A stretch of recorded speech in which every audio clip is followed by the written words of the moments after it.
Would you be good enough to give me a hand here for a moment? Oh, sure, Mr. Cooper. Hold this while I exchange the dim bulb for one with a little bit more excitement. Okay, if it doesn't take long. I left Cory and Earl upstairs alone. If they're together, they're not alone. Want me to answer your phone? Why, it's not for you. How do you know? Nobody ever calls kids. My friend Mitch Spielberg called me once. What for? In school one day, Mitch told me if he ever found $1 million on the sidewalk, he'd buy me a chemistry set. Then why'd he call you? Just to tell me he didn't find $1 million on the sidewalk yet. Oh. Somebody better answer that. You do it. Maybe it's Mitch.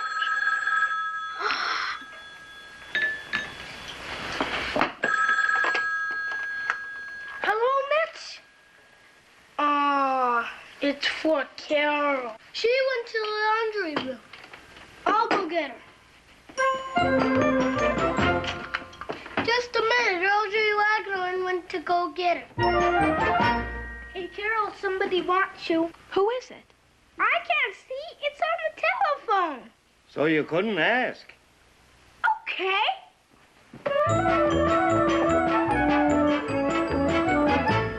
Carol says, who is it? Who is it? Oh. It's Homer. Oh.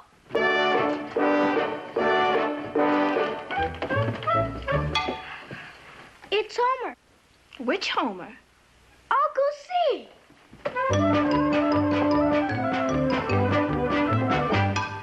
Which Homer? Homer, which Homer are you? Oh. It's Homer Grant. Gotcha.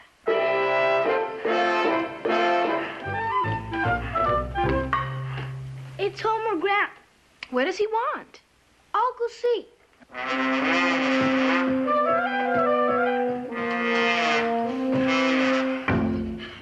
What does Homer Grant want?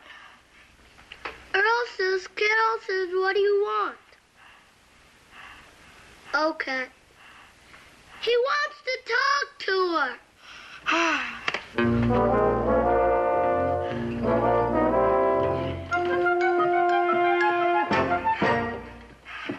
Homer wants to talk to you. What about? You go ask him. I'm tired. I'll take your laundry downstairs and give it a start, Mr. Dean. Thanks, Mr. Cooper. What thanks? You help me, I help you. That's the way to run a world.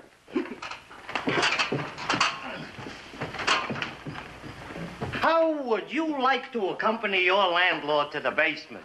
I'll let you start the machine. No, I gotta save my breath. Me and Coy are blowing bubbles. Well, spread newspapers on the floor. You shouldn't stain the carpet with soap. Cost me $8 a yard wholesale. Soap? No, carpets. Hey, Earl J. Wagner, come on. We gotta get some newspaper. What for? So we didn't stain Mr. Carpet's Cooper. Mr. Cooper's carpet.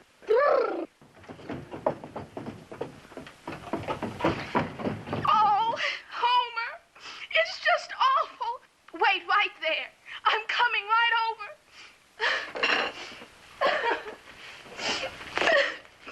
Cory, you and Earl stay here till your mother gets back, or his mother does. I've got to go. What's the matter? I can't talk. I've got to go.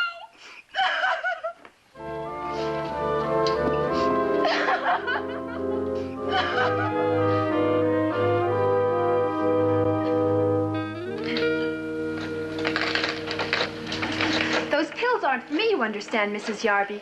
They're for poor Mr. Kimball, who has this splitting headache in his head. Yes, Rose, you told me that 3 times. Oh, well, I just want to make sure you understand that. I never get headaches. No, you give them. Still busy? For over an hour. I have got to do something about that girl. What girl, Mrs. Baker?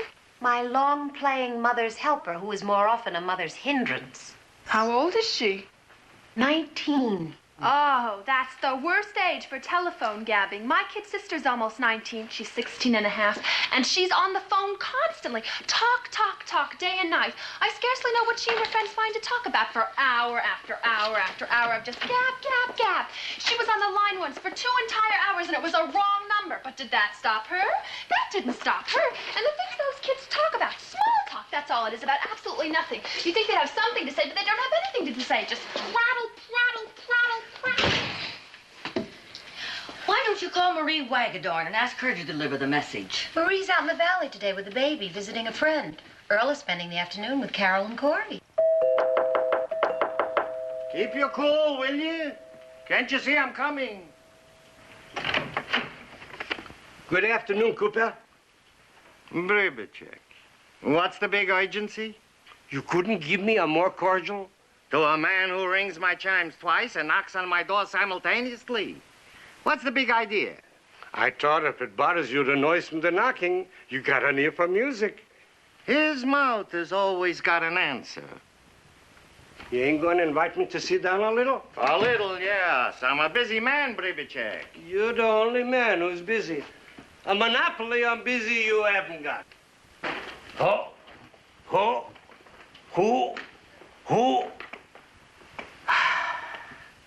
Now, what was I saying? Ho, ha. Before that. Nothing. What's in the bag? Aha. My reason for stopping by on my way to work. Today he needs a reason. Last week came by the day in Deli that pretty lady from your upstairs, Mrs. Bunker. Baker. Mrs. Brooker gave me some sauce that I should ask my boss. He should rub that all together. Maybe he would like to purchase a few cases. Mr. Conway's barbecue sauce? Good stuff. A friend of hers manufactures it. Oh, then there is such a genuine person as Mr. Conway? Mac Conway, a nice guy. Well, I thought, it could be like Mama Finkel's genuine homemade gefilte fish. A genuine Mama Finkel there isn't. That homemade gefilte fish is made in the back of my fish market in Laguna Beach by 2 Japanese brothers and a Mexican with gold teeth. They take turns being Mama Finkel. You know this for a fact? My boss told me. And what did your boss tell you about Mr. Conway's barbecue sauce? He says Mrs. Baker should bring in a little, try a little. I'll tell Mrs. Baker. Now, let me tell Mrs. Beckler, I like to look on her. Only I got to go to work. You haven't got time for one game chess. By the time I jog myself to work, I could be late already and my boss will holler on me. Why do you put up with him? He's my son-in-law. A man of your age with successful children. Why must you work at all, Ishmael? That's a ridiculous question, Saul. The money I don't need, all right. But to a man, work is important. A man must have some place to go every morning. But you work the night shift.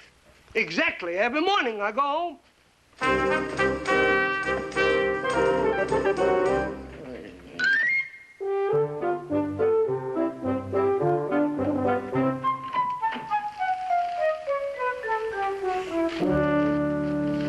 Carol? Hi, Mom. What are you doing? Blowing bubbles. And we're trying to freeze them. But they keep busting. I think you've had enough of that. Pick up all these newspapers. This place looks like a pigsty. Where's Carol? She went away. What do you mean she went away? She did. She was crying. Why? What happened? I don't know. She just started to cry and she ran away. And left you here all alone? Yep. Who left that lying there? Carol. When did all this happen? Before. Hello? Mrs. Baker, this is Mrs. Deering. I have been trying to call you for an hour. Must you tie up your telephone line for so long? It's your daughter who kept this line tied up, Mrs. Deering. Carol left it off the hook. You must have upset my child something tragic and fierce, Mrs. Baker, crying and carrying on the way she was. Let me talk to her, please. You know she's not here. How would I know that? It must have been your fault, Julia Baker. Carol come in here bawling, wouldn't talk to none of us. Next thing I know, she's gone. Her car's gone, and her only suitcase. Her prayer book and all her best clothes are all gone with her.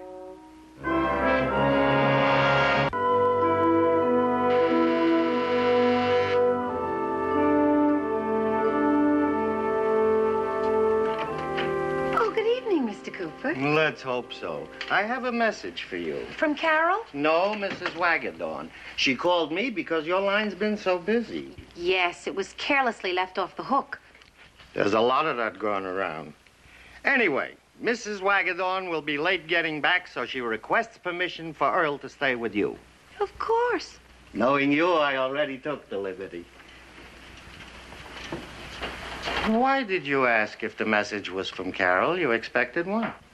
I don't know what to expect. Carol seems to have disappeared. If this is a joke, Mrs. Baker, It's no joke, Mr. Cooper. Her parents are terribly worried. Of course they're worried. A daughter disappears, why shouldn't a family worry? Now you got me worried, and I'm not even a second cousin. When did this happen? This afternoon, evidently. The boys didn't know what time she left here. It had to be after 4:15. How do you know that? Because between 4:06 and 4:12, give or take a few seconds, Carol was helping me change a light bulb downstairs, and she came up here to engage in a telephone call from Homer. Which Homer? Homer Lang, Homer Grant. I can't recall which Homer Earl announced. Earl. Boys? Boys? Huh? Which Homer called Carol today? Homer Grant.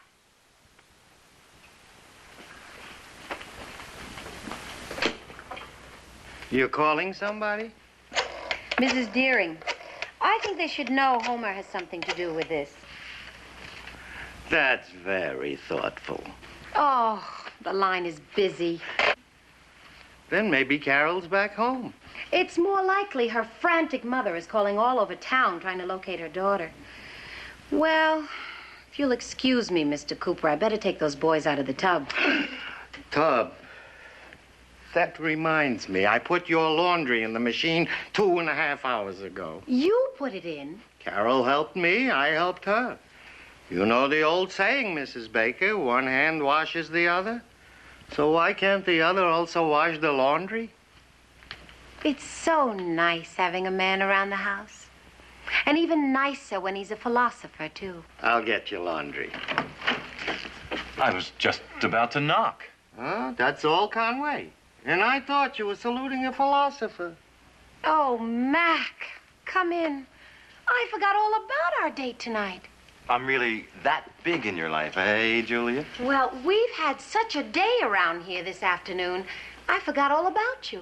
No, she didn't. That's another message I have for you, Mrs. Baker. My friend Bribicek said you should have Mr. Conway bring a few cases to his boss. He'll try out the barbecue sauce. Oh, that's right. What is all this? Mr. Bribicek works in a restaurant. The day and night delicatessen. I gave him a sample of your barbecue sauce. I thought they might buy some. Well, good for you, Julia. My other salesman works on a 20% commission. But in your case, I'll throw in dinner, the Philharmonic, and dancing. I'll settle for the date without the commission, but not tonight. Well, tonight's a concert. I've already got the tickets. And I've just lost a babysitter. Ah, listen, Conway. It just so happens I'm a music lover. I adore the Philharmonic. Well, Mr. Cooper, frankly... I also adore Corey Baker, and I insist his mother goes with you tonight, and I will sit with him. But, Mr. Cooper... Don't argue with a philosopher. Make yourself comfortable, Conway, while she gets ready. I shall return with the laundry.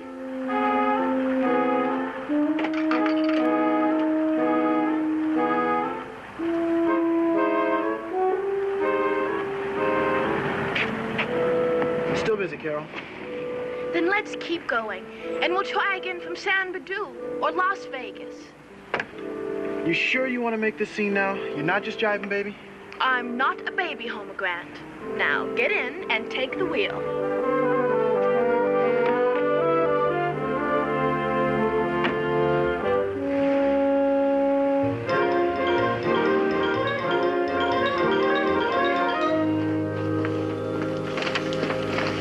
there, Mrs. Blakener. And throw an eye on the menu. Drive carefully, Father. That's my rabbi. Are you sure you wouldn't rather go somewhere now and dance, Julia?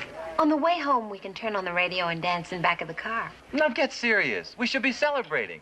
Your first sale of my sauce demands it.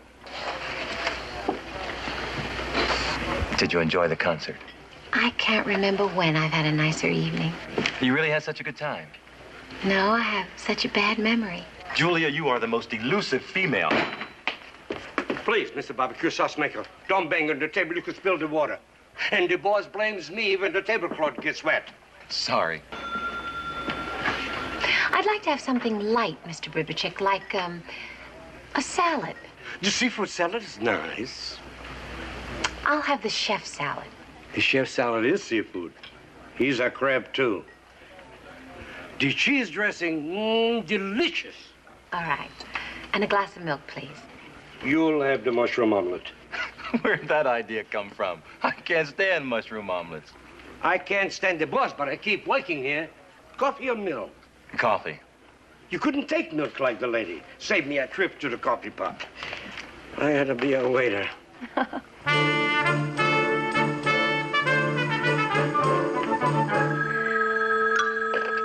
At this hour, hello, who is it? No, she's out for the evening. This is Solomon Cooper, landlord. And speak softly, the boy's asleep.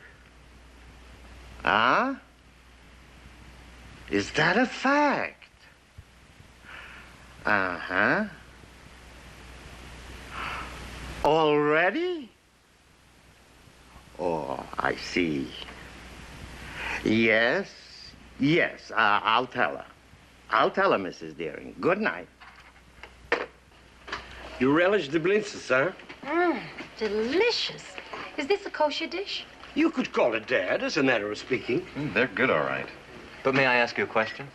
Be my interrogator. Why would a kosher restaurant buy 6 cases of my barbecue sauce? In the first place, this establishment is not so kosher. Number 2, why not? You're a minority, we're a minority, and all the minorities have to help each other if we're going to have a beautiful majority. If you'll excuse me, I gotta go by the next table and answer some more stupid questions. Please, don't leave me no tip. I'm in this business for the aggravation, not the money. Shalom.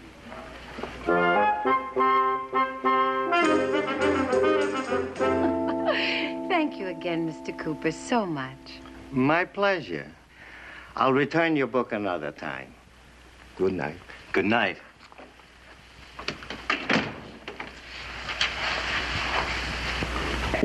Oh, now what? Excuse me, but I got so wrapped up in what James Baldwin is writing, I forgot. Mrs. Deering called. What did she say? Any news of Carol? Well, Mrs. Carol Grant called her from Las Vegas.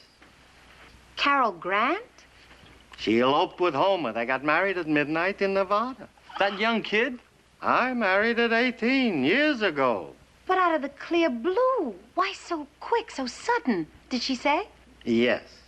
Homer just got his draft notice, and they wanted to get married before he goes into the Army. The Army? I have to be at Fort MacArthur at the crack of dawn. You haven't been drafted, too. Not again, but I sold 30 cases of sauce to the officers' mess, and I promised to deliver it tonight. Good night, all. Good night. Did he at least kiss you goodnight? Just barely, Mr. Cooper. Just barely. You're sure it's all right, Hannah? It's been so slow around here today. We must have hit an epidemic of good health. I have to pick up Corey at school. I didn't even make up my bed this Stop morning. explaining, Julia. If Doctor can take off to play golf, you can leave for something important. Well, the important thing is to find some temporary help at least. Only temporary? Is Carol coming back? Well, she has to finish school. She's only a sophomore. I'll see you in the morning, Hannah. No, you won't. You take the whole day off and interview girls until you find one. And don't argue. I ran this place alone once, and I can do it again. For one day.